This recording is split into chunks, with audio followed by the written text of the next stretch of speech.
Bueno, la justicia emitió un fallo histórico en el caso Próbolo. Se condenó a 45 y 42 años de cárcel a 2 curas por abuso sexual a menores sordomudos en el Instituto Próbolo en Mendoza. Está nuestra compañera Miriam Lewin acá. Gracias, Miriam, por venir para hablar no solo del Próbolo, sino de otros casos más. No, el próbolo es la expresión tal vez más cruel, ¿no? El emprender el abuso sexual y con acceso carnal, porque por eso fueron las condenas, contra chicos que no pueden comunicarse, contra chicos que están dependiendo en colegios, pupilos, para formarse de estos sacerdotes que habían hecho un culto. Los detalles de la identificación de cuáles eran los chicos abusables, el señalamiento de cuáles eran las presas más fáciles, más débiles, más aisladas, la complicidad del personal, de los empleados. Hay muchísimos más procesados que están esperando ir a juicio, entre ellos una monja. Sí. Ahora contás más detalles, pero sí, vamos a ver una nota que tiene que ver con muchos casos, ¿no? Que involucran a la Iglesia Católica.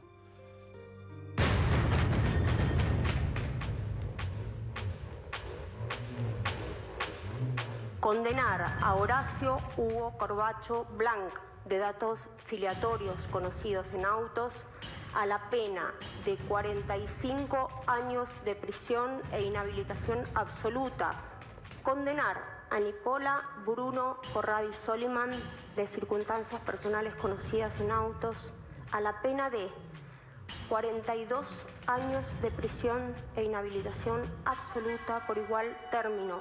Condenar a Armando Ramón Gómez Bravo, de circunstancias personales conocidas en autos, a la pena de 18 años de prisión e inhabilitación absoluta por igual término.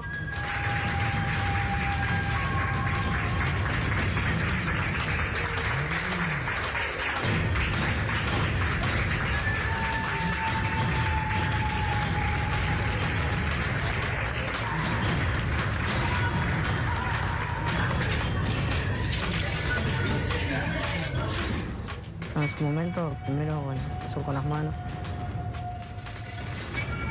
Bueno, me tocó el pene. Y nada, yo primero me reí irónicamente, así como que ¿qué hacía? Y también se rió y me dijo, no, nada.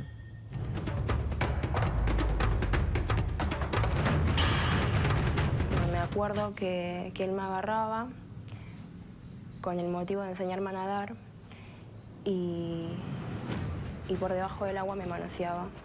Que había sido abusada. ¿Abusada sexualmente? Con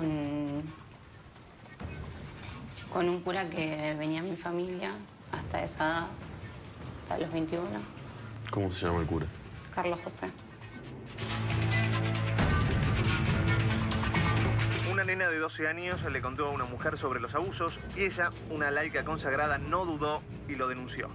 A partir de ese momento, el sacerdote Mario Napoleón Sasso desapareció durante un mes y medio. Estuvo en Paraguay, pensaba viajar a Yugoslavia, pero su carrera terminó en un peaje de la Panamericana. Hay gente que sabían, que ya hace más de un año que sabía que pasaban estas cosas. A Juan Diego Escobar Gavín, la pena de 25 años de prisión de cumplimiento efectivo.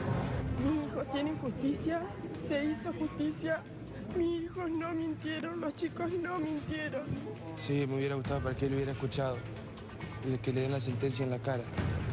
Él no tuvo la valentía de poder venir y escuchar. Llegó a un punto en que yo me hacía pis en la cama,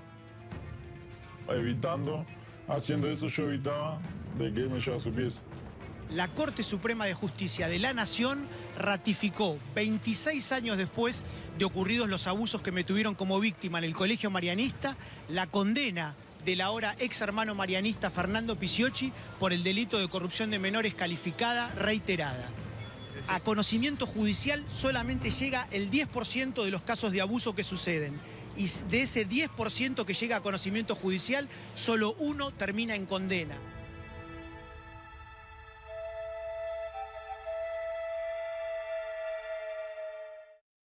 El historial es absolutamente Sí. aterrador. Miriam Lewin lo conoce bien. Te quiero traer a colación algo que sacudió al mundo el año pasado, que tuvo que ver con un informe de la justicia de Pensilvania que puso sobre la mesa de discusión lo que había sucedido durante muchísimas décadas en los Estados Unidos con al menos 1000 casos de abuso por parte de 300 religiosos.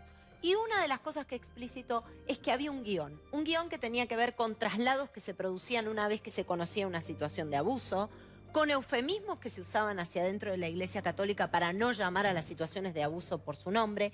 ¿Se repite el mismo guión en la Argentina? Hay una pauta que viene del Vaticano. Yo creo que esto es una política De Estado. estatal, una política de Estado por parte del Vaticano. Aquí no hay acceso por parte de las víctimas a las actuaciones, y en ningún lugar del mundo, de la justicia eclesiástica, que se rige por el derecho canónico. Es decir, si una víctima hace lo que le dice a la Iglesia y denuncia frente al obispo, el obispo recoge elementos, viene un delegado, como en el caso de Agustín Rosa en Salta, el Instituto Discípulos de Jesús de San Juan Bautista, viene un comisario pontificio, recoge las pruebas y la Congregación para la Doctrina de la Fe en el Vaticano evalúa si hay elementos suficientes para iniciar una causa canónica que se desarrolla en el más extremo secreto. Es decir, hay prohibición de revelar, incluso por parte de las personas que son citadas a declarar, lo que allí acontece. De manera que hoy me causaba cierta gracia lo que alegaban dentro de la Iglesia, diciendo que no es momento todavía de separar de su función de sacerdotes a los sacerdotes hoy condenados por el caso Próbolo. Horacio Corbacho y Nicola Corradi, que viene desde Roma, ya con sospecha de abuso, se fue a La Plata. Abuso, a La Plata y Próbolo, después a Mendoza. Y al Próbolo de Mendoza. Chicos es sordomudos. Claro. Ellos se quejan de que la justicia civil, es decir, la justicia penal, no le provee a la Iglesia de las pruebas y los testimonios que necesitan, que por otro lado son públicos. Podrían Pero la Iglesia no las tuvo antes. No, bueno. No las tuvo incluso antes que la justicia. Uno se pregunta por qué hay distintas varas.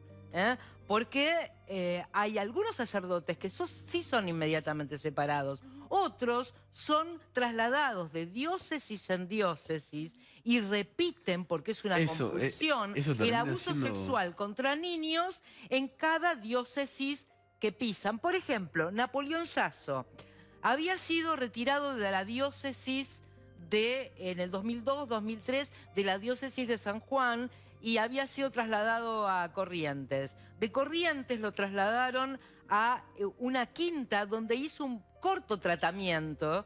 Era una quinta destinada a sacerdotes que tenían depresiones o adicciones.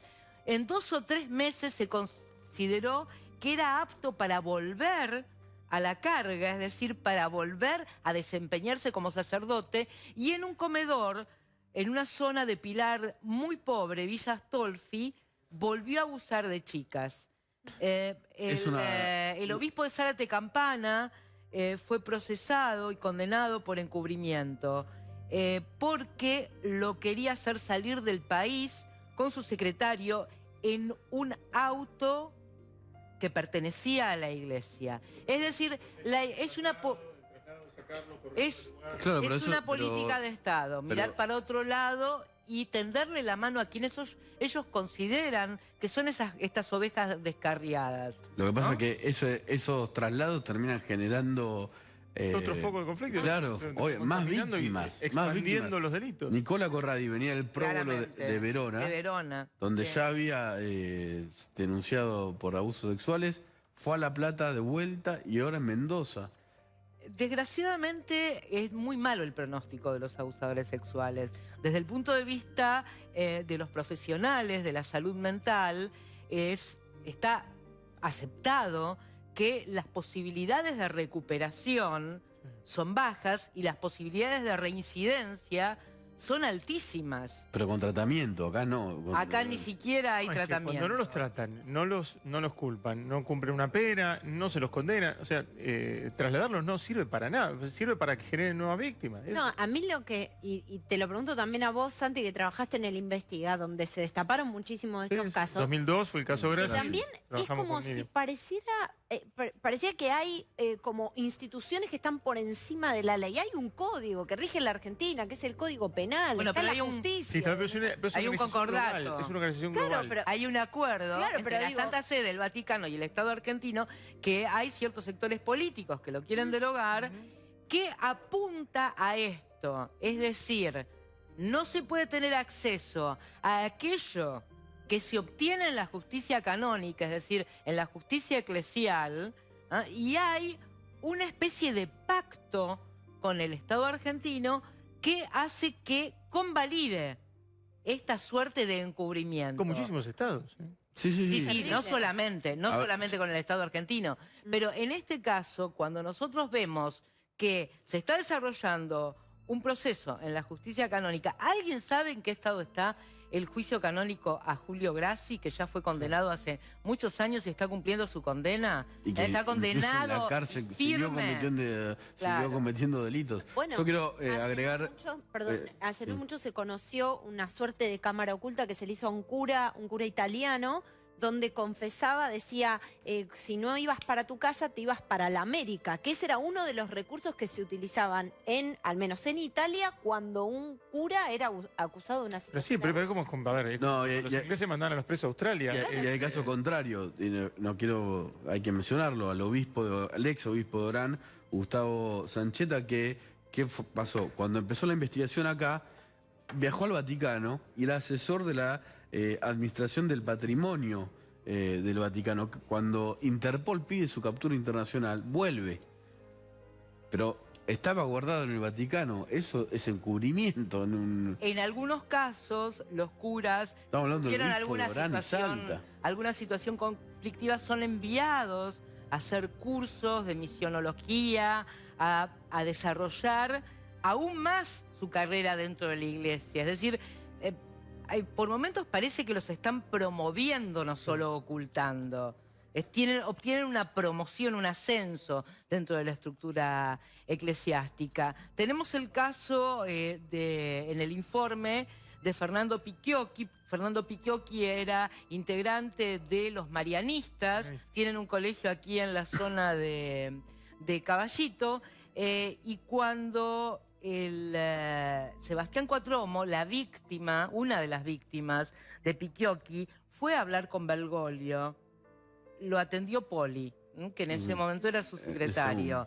Él en ese momento todavía no era cardenal, todavía no era papa, por supuesto, y lo instaron a Sebastián a perdonar y a guardar silencio sobre el acuerdo al que había llegado con los marianistas. Es decir, si hay algún tipo de arreglo económico, las víctimas son forzadas a sentir que han vendido su silencio. Claro. Parecido al caso de Maylin Gobo, que veíamos que abusaba por el cura Carlos José, que rápidamente fue preso, pero que el obispo de 3 de febrero y San Martín lo había protegido, donde ella era muy creyente y cuando fue a contarle al obispo creyendo que iba a recibir como ayuda, el obispo como le jugó con la cuestión de la fe, diciendo siempre pasa eso. No O sea, estarás confundiendo, manipulación, fíjate, la iglesia. Siempre se juega con esa asimetría de poder porque muchas veces los abusados son muy fieles.